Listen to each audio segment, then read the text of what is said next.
So one of the things that we've done is we've started to set up with farmers through this initial project.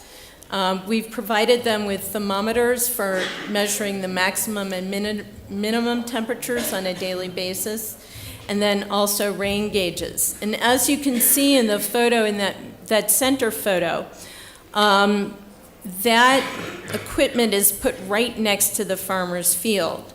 So the idea is that the farmer actually knows what's happening in his or her field on a frequent basis.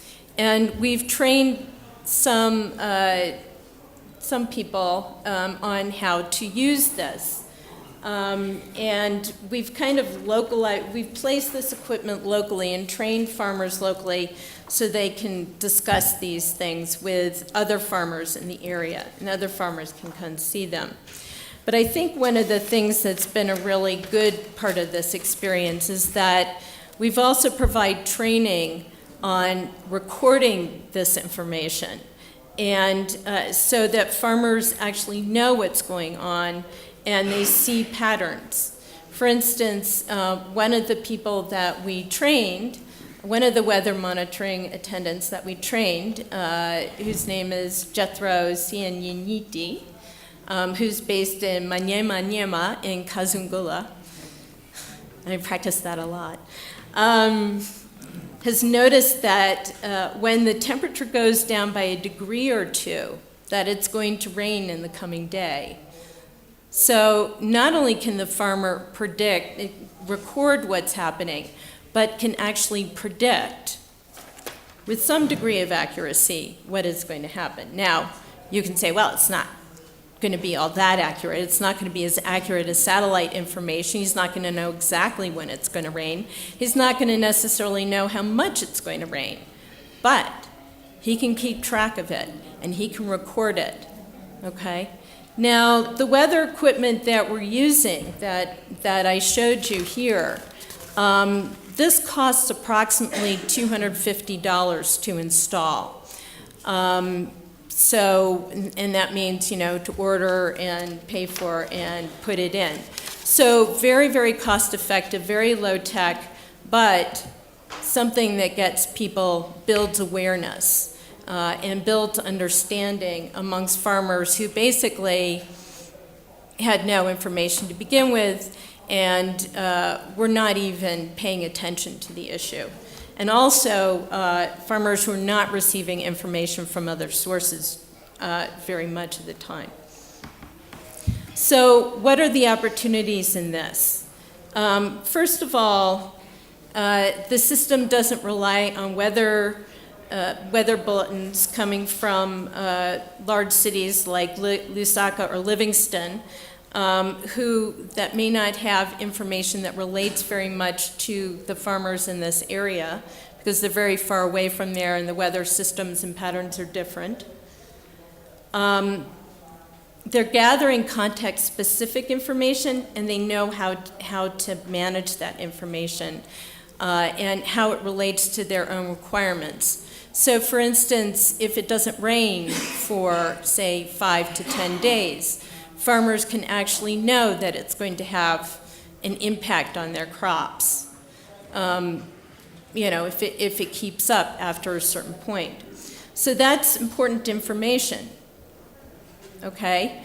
In the short term, farmers will know before the harvest and be able to mitigate and anticipate negative shocks. So for instance, maybe they might need to do something different or cope differently. But being able to do that in the short term is very, very difficult. The usual way that farmers do that is going out and doing casual labor, what they call piecework. In the long term, understanding that this is happening and knowing that it's going to happen may have farmers thinking about, gee, maybe I should grow something else, or they could learn about other types of livelihood options that could provide them with other sources of income, and such as development of fodder seeds that don't require the same kind of rainfall. and so forth. But also, there may be potential to provide them with more information earlier, as they are also linking now with higher level monitoring, such as localized data reports being given. Their localized data reports are being given to the ZMS, the Zambia Meteorological Society, and also the low-tech data that they have can be validated through high-tech satellite data. Sorry.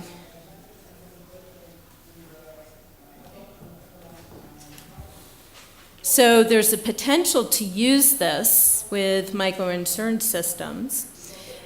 And there's also a potential to kind of increase the data available through, in these different monitoring points, to link into kind of a database in terms of weather patterns. So, for instance, when the El Niños hit and there's a great deal more unpredictability, there can be a better, more data available to link into and understand what's happening.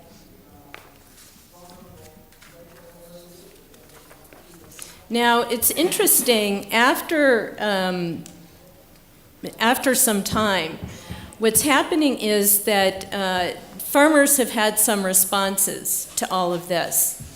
So first of all, farmers are voluntarily coming to visit these weather stations. They are valuable to them, and the information is important. Okay, so farmers see this as valuable. And they're starting to ask questions which, you know, the ZMS and some of the other higher level weather monitoring folks and climate monitoring folks can begin to answer for them. Some of these are, when will it stop raining? Okay, this year the rain continued through April. It was very, very unusual. So they started asking those questions. They want to know when the rain will start next season. And will next season's rains be like this year's? They want to know if the data can predict floods or droughts. And they want to know how they'll continue to receive the information after the project ends. So, you know, basically the demand for this information is increasing. And although it may be difficult to satisfy all of the farmer needs, the information needs and questions, obviously the data, the weather stations will not answer all these questions. It provides them the opportunity to connect to the macro level data and provides incentives for them to do that, okay? It also provides incentives for the Zambia Meteorological Society to come to the farmers and provide this information as they strive to ensure that farmers get this accurate information. Now, there are also opportunities for disaster response as well. The data collection by local disaster monitoring committees, it can be used by local disaster monitoring communities to prepare for response and to report upwards to the national, regional, and international levels if things are really not going well.